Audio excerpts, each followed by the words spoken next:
ଶିଖିବା ହେଲା ବହୁତ ସହଜ। ରାଜୁ ଭାଇ ଆମକୁ ଶିଖେଇବେ।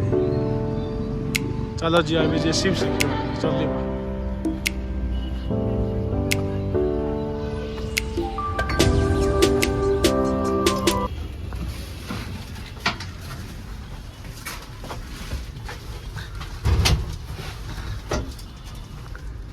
ଶିଖା ଆମ କେମିତି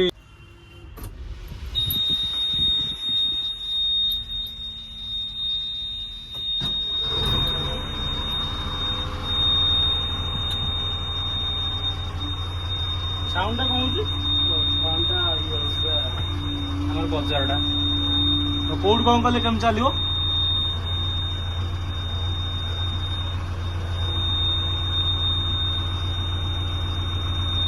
ये जो सिग्नल दिया जेटा कौन जो सिग्नल दिया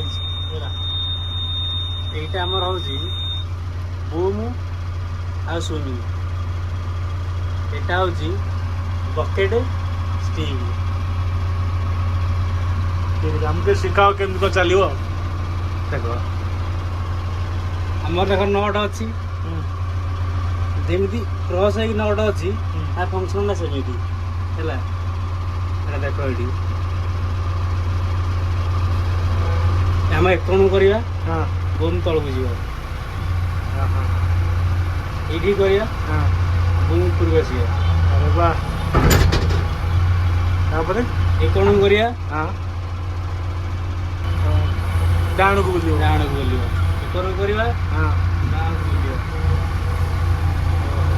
आ एपर चारटा ଏକରଟା ହେଉଛି ବକେଟ ଡିପର। हां हां ବକେଟ ଏଇ କଣ କରିବା ବକେଟ ଖୋଲିବ खोलियो ଏଇ କଣ କରିବା हां ବକେଟ କ୍ଲୋଜ ହବ। क्लोज हो ତାପରେ ଏଇ ଦିଟା ହବ। हां ଏଟା ଯଦି ଉପରକୁ କରିବା हां ଡିପର ଉପରକୁ ଯିବ। ओहो हो तापर ଏଇ କରକୁ ଆଇଲେ ବକେଟ ଡିପର डाउन हो ତଳକୁ ଆସିବ। वाह आ ये जो हाथ धरछ दीटा एटा कोन एदी ଏଇଟା जागा ଏଟା ତା ଯୋଉଟା କଣ ଷ୍ଟାବିଲାଇଜର।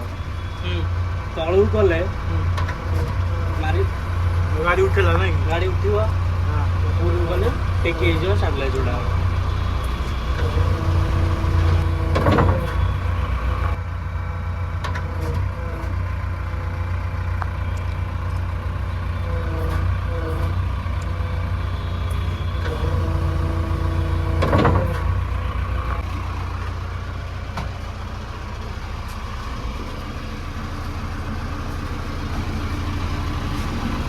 आ ये आगो जोटा जो टेका हो जो आगो येटा ସେ କହିଲି ବଲଟା ଏ ଆମର ଚାରଟା ଫଙ୍କସନ ଅଛି। ଏଟା ପଛକୁ ଭିଡ଼ିବା हां ଲୋର ଟେକିବ टेकियो हां ହେଲା। ଆଗକୁ ପେଲିବା ତଳକୁ ଯିବ। तापर ଡାହାଣକୁ ଗଲେ ବକେଟ ଖୋଲିବ।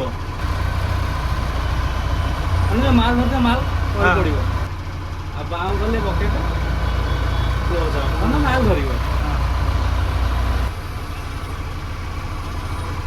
ये चटी रे हां ଏଇଟାରେ ଗିଅର ଏଇଟା ଲେଖା ହେଇଛି ତ ଏଠି ଆଉ ये नॉर्मल जेमती गाड़ी चले हो ସେତେ ଆଉ। ये ना नॉर्मल एमती नहीं कि ହଁ